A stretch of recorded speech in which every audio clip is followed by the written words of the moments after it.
আজকে আমি রান্না করব ফুলকপি ভাজি। তো আমার হাজবেন্ড ফুলকপি ভাজি অনেক বেশি পছন্দ করে, যার কারণে তার জন্য আজকে আমি ফার্স্ট টাইম ফুলকপি ভাজি করব। তো আসসালামু আলাইকুম, কেমন আছেন সবাই? আশা করি সবাই ভালো আছেন। আমি আলহামদুলিল্লাহ ভালো আছি। তো আজকে আমি ফুলকপি ভাজি করব। তো এই সবজিটা জানি না কার কাছে কেমন লাগে, বাট আমার কাছে অনেক বেশি পছন্দ। তো শীতকাল তো চলেই আসছে, ঘরে ঘরে এখন সবাই ফুলকপি ভাজি তরকারি খাবেন। তো আজকে আমার হাজবেন্ড বলতেছিল আর কি, সে তরকারি রান্না করলে এই ফুলকপিটা খায় না, বাট ভাজি রান্না করলে সে অনেক কিছু পছন্দ করে, যার কারণে আজকে আমি ভাজিই করব। তো এই তো ফুলকপিটা আমি ফার্স্ট টাইম ছোটো ছোটো করে কেটে একটা আলুও দিয়েছি, তো কেটে ধুয়ে নিয়েছি। আর আমি এখানে প্যান বসিয়ে দিলাম। তো প্যানে আমি তেল দিয়ে পেঁয়াজটা ভাজা ভাজা করে নিয়েছি। ভাজা ভাজা করে এখানে হচ্ছে ফুলকপিটা আর আলুটা আমি দিয়ে দিব। আর ফুলকপিটা একদম কচি ছিল আর একদম ছোট ছিল, যার কারণে আমি এটা ভাপিয়ে পানিটা ফেলে দেইনি। যাদের ফুলকপি থেকে এক্সট্রা গন্ধ যারা সহ্য করতে পারে না, তারা কিন্তু ভাপিয়ে পানিটা ফেলে নেবেন। আমিও পানিটা ফেলে নেই, বাট এই ফুলকপিটা একদম ছোট ছিল আর এটা তেমন গন্ধ ছিল না, যার কারণে আমি এইভাবেই রান্না করতেছি। তো যাই হোক, সব কিছু ফুলকপি আর আলুটা দেওয়ার পর আমি এখানে কাঁচামরিচও দিয়ে দিলাম, একটু মাঝখান দিয়ে চিড়ে নিয়েছি। আর আমি এখানে লবণ, হলুদের গুঁড়া আর সামান্য একটু মরিচের গুঁড়া দিয়ে দিব। তো দিয়ে ভালো করে মশলার সাথে ফুলকপিটা আর আলুটা একদম মিক্সড করে নেব। তো এখানে আমি 5 মিনিটের মতো একটু ভাজা ভাজা করে নেব মশলার সাথে ফুলকপি আর আলুটা।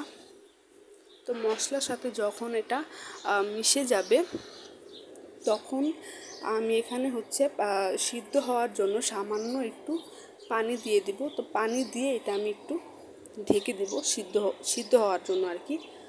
তো এই তো পানি দিয়ে তারপর আমি এটা একটু নাড়াচাড়া দিয়ে এটা আমি সিদ্ধ মানে ঢেকে দিব আর কি। আমি ফুলকপি এর আগে কখনো রান্না করিনি, আর ফুলকপি ভাজি আমার এতটা ভালো লাগে না, বাট এটা তরকারি রান্না করলে আমার কাছে অনেক বেশি ভালো লাগে। বাট আমার হাজবেন্ড তরকারিটা তেমন একটা পছন্দ করে না। ও আর কি বলতেছিল যে ওর ভাজি অনেক খেতে ইচ্ছা করে, যার কারণে ওর জন্য ভাজিটাই করা আর কি।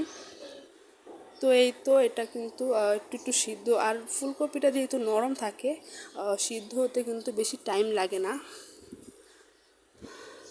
তো ফুলকপিটা যখন একটু ফুলকপিটা আলু যখন একটু সিদ্ধ সিদ্ধ হয়ে আসবে, তখন আমি এখানে একটা টমেটো কুচি করে রেখেছিলাম, আমি এখানে টমেটো দিয়ে দিলাম। টমেটো দিলে কিন্তু ভাজিটা একটু বেশি ভালো লাগে আর কি খেতে। আর টমেটোটা আমার অনেক বেশি ভালো লাগে, আমি সব কিছুর সাথে টমেটো খেতে পছন্দ করি।